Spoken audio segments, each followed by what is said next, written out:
I am not a financial planner ma ku financial plan gareenayo investor ma aragtay ma iyo ku sheegay laakiin inaad fahanto oo seedkaas fahanka oo maskaxdaadu galo daaris danta aan ka leenahay message-kan aan ilaahay waxaan ka baryaynaa subxaanahu wa ta'ala inuu aniga iyo adigaba na fahansiiyo inaanan cid kale u noqonin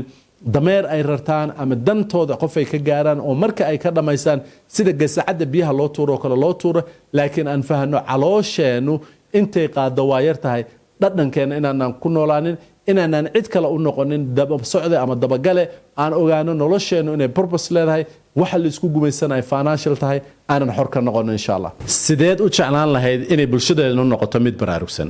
waa mas'uuliyad annaga dhan wada saaran markii aad dhamaysato message-kan fadlan la share garee dadka kale nuguna soo biir si aan u gaarno dad badan una baraarujino bulshadeena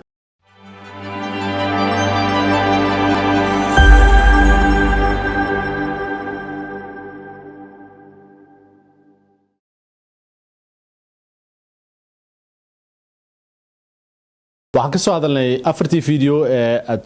soo dhaaftay haddaad dhageysatay dhibaatada ay leedahay qofka inuusan dhaqaalaha uu heli karo ama haysto uu sida loo manage gareeyo fahmin faa'iidada ay leedahay iyo bilowga barashada xagee bay ka bilaabataa waxaan insha Allah taala ku soo gabagabeyn doonaa videoda yarkaan ugu talagalnay qofka inay ku dhiirigeliso inuu ogaado oo arintaas ku dhiirado oo xal ka helo the ultimate benefit markaad barato maamulka dhaqaalaha in early ama qofku uu mar hore barto haddaba saddexdan waxyaalood waa waxa dadku ay ka faa'iidaan in badan oo Soomaalida ka mid ahna naga maqan oo u baahanahay inaan baadi goobno oo kalifay inaan ka dhaafno ama ku dhaafno message-kan anagoo aan ahayn financial planner laakiin fahansan xalka ay leedahay ama hawsha ay leedahay number 1 qofku inuu ku noolaado waxa la yiraahdo financial freedom macnaheedu ay tahay income-kiisu ama asset-kiisu inay siiso noloshiisa waxaan xajkii la soo dhaafay hadda kula kulmay nin Soomaali ah oo 50 ilaa 60 sano jira oo yiri waxaan xaj ka imaanay dhowrkii sano la soo dhaafay markaan wareystana wuxuu ii sheegay in uu dhowr business ama dhowr maaragtay leeyahay rental business oo aysan ku xirnayn income-kiisu inuu asagoo shaqo tago daasina ay u sahashay inuu cibaadada Allah subhanahu wa ta'ala tan ugu weyn dhaqaalaha ugu badan ay u sahlanaato dhowr sano oo la soo dhaafay meeqaad garanaysaa not only inuu qofku financial freedom gaaro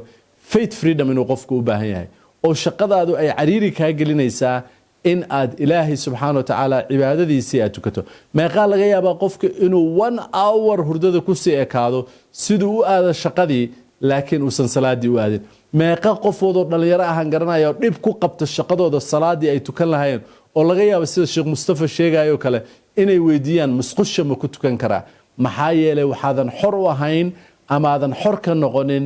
needka ama financial freedom-ka laga hadlayo mana u baahna wax badan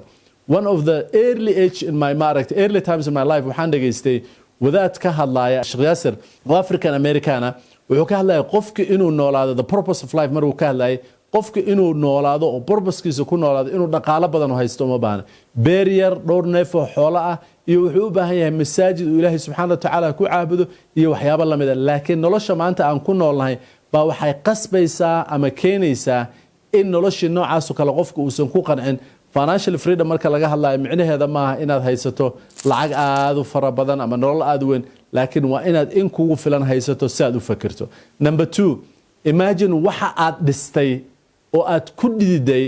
haddii aad uga tagto dadka ka dambeeyo oo aysan ku cayaarin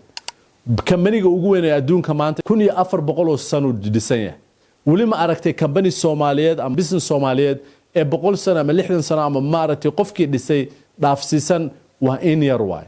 waxaan maalin dhaweyta arkay guri ku yaala corner block ama meel corner aad iyo aad u fiican oo aan weydiiyay inuu gurigan maxaa loo dhisiyo lagu yiri wiilashii walaalaha baa is haysta aabahood markii la ii sheegay aan gartay oo nin Ilaahay subhanahu wa ta'ala dhaqaale siiyay waxa iska daa inaan legacy ka tagnay in badan oo dadkeena kamid ah waxaan ka tagnaa xumaan iyo dhibaato awlaad la dhalay looga tago dhaqaalihi aad samaysay ay kalifto maxaa yeelay dadkii financialki lama barin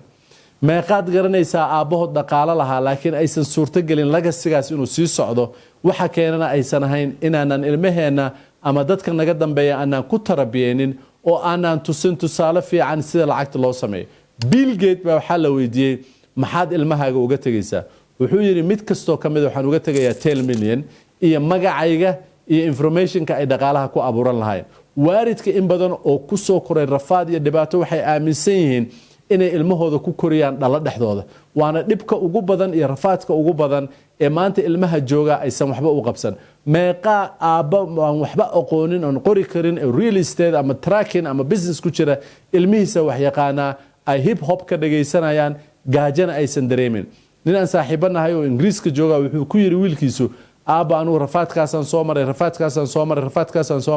aaba wuxuu yiri aniga iyo adigu isku nolol kuma noolin ani gurigeenaga frincheerna waa yaala gaarina waa yaala markaan dhashay sida prime ministerka ma aragtay wadanka ingiriiska ku noolna gaari baa u buutaa frincheerna waa u yaala aniguna sidoo kale adi baahidaad aragtay ma arag laakiin seed u bari kartaa anagu baahidii aan aragnay anagu aysan ilmaheenu arkin inay evaluate garayaan ama fahmaan lagasiga aad ka tegayso inay sameeyaan lagasigu maaha inaad ilmo kaliya ka tagto imagine masaajida iyo ma aragtay doorooyinka dadka islaamka la furay haddii aad maanta samayn lahayd sida ceel biyo inaad u qodo haddaad dhowr waxyaalood oo ongoing income aad uga tagto oo ilmahaagu ay sii manage gareeyaan oo 50 sano ama 100 sano ama 200 sano soo socota ay ku shaqeeyaan all waxay ku xiran tahay inuu qofku barto ama uu ogaado ama uu fahmo baahida ay u leedahay wixii adiga aad samaysay inaad samayso waxaan rabaa inaan qiso kale inii sheego oo aan aqaano in badan oo qisadaas la mid oo Soomaalida saaxiibada ay ku dhacdo ninban waxaan ku sheekaysanay businesskiisa ilaahay dhaqaale siiyay over $5 million business revenue leh markaas waxaan ka sheekaysanay growthka businesskiisa iyo planka businesska uu hayo iyo maxaad plan garanaysaa kobca ummadaada aad ku shaqaysaa maxaad ka dareynaysaa maxaa financial plan ku ah war wuxuu dhahay waxaas waxyaabaha gaalada laga bartay waaye anagu ma naqaan waxaas gaalo lagama baranin inuu qofka muslimka ah uu u noolaado ama u nool yahay inuu bari ilaahay subxaanahu wa ta'ala masaacada soo socdo kale iyo alla nafta ka qaadi karo inuu geed abuuri karo gadaashiis noolaan kara ama ceel abuuri karo ama dad wax bari karo laakiin jahliga gaaban ee qofka bilaadanka wuxuu siinayaa wixii wanaagsan inuu u nisbeeyo ama u sameeyo inay dadka kale leeyihiin laakiin adigu aadan lahayn waxa wanaagsan anaga leh cidda haysatana inaan ka barano anaga wanaageeda nalka rabaa oo aanan u nisbeen kambaniyada waaweyn waxay qabaan wax leeyahay growth plan waxay qabaan financial plan waxay qabaan legacy plan waxaan u shaqeynayaa company ilaa 15 to 20 billion dollars companies kale hadda ka hor aan ka sheekeeyay islaantii nin one of the guys ka iska lahaa islaantiisa waxay u dhimatay brain cancer meel dhama aragtay one of the cancers ka dadka ku dhaca wuxuu u donate gareeyay billions of dollars oo lacaga in research lagu sameeyo in la cirib tiro waxa xaaskiisa tagtay imagine haddaad qof muslim ahaan lahayd oo dhibaato ama masaa'ib dadka haysata waliba aan cid kale haysanay Soomaali haysata aad u sameyn lahayd inaad samayso inaad 5% 10% of your $10 million business $5 million business u donate garayso oo research cilmi baarid loogu sameeyo intaad ka sugaleed legacy islaan ma aragtay ama oday shayba oo social security ama tuugsi qaata lacagtuu dooneeyay intaan anaga gacanta u tahay legacy living is in huge qofka laga rabo inuu fahmo especially financial markay tahay and the last one inuu qofku ku noolaado nolol comfortable asaga iyo dadka ka dambeys that means markaad weynaato in aadan stress dhaqaale qabin in aadan walwal dhaqaale qabin in aysan kugu soo noqon biilka nolosha xagee ka imaanaysa so the ultimate haddaan soo gaabiyo oo waxa aan ka hadalno financially qofka hadduu fahmo waxa waaye horta number 1 qofka inuu ogaado living financial freedom inaad ka faa'iideyso dhaqaalahaaga yarka inaad ku samayso inaad lacag badan haysato dad waxaa haysta millions of dollars lacag oo laga yaabo inay isdilaan laakiin qofka muslimka inuu aaminsan yahay calooshayda waxa gala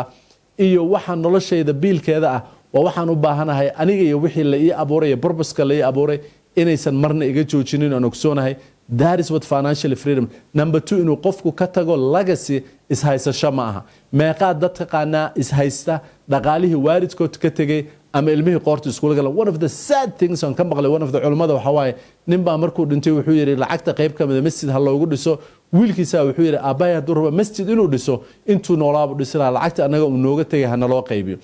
imagine markaad adiga nooshahay haddaadan plan garaynin inay ilmahaaga ama legacy aad ka tagto dowsaada masiibooyinka aad la kulmayso iyo the end of your life inaad ku noolaato comfort ama deganaansho ama xasilooni that is waxa laga faa'iido qofka inuu early waxaan ka soo hadalnay 4 ama 10 ugu dambeeyo maanta ah inuu qofku fahmo I am not a financial planner ma ku financial plan gareenayo investor ma aragtay ma ihi oo ku sheegay laakiin inaad fahanto oo seedkaas fahanka uu maskaxdaadu galo daaris danta aan ka leenahay message-kan aan ilaahay waxaan ka baryaynaa subxaanahu wa tacaala inuu aniga iyo adigaba na fahansiiyo inaanan cid kale u noqonin dameer ay rartaan ama dantooda qof ay ka gaaraan oo marka ay ka dhamaystaan sida gasacada biyaha loo tuuro kale loo tuuro laakiin aan fahano caloosheennu intay qaado waa yar tahay dhadhankeena inaanan ku noolaanin inaanan cid kale u noqonin daba socde ama dabagale aan ogaano nolosheennu inay purpose leedahay waxa la isku gumaysanayo financial tahay aanan xor ka noqonin insha Allah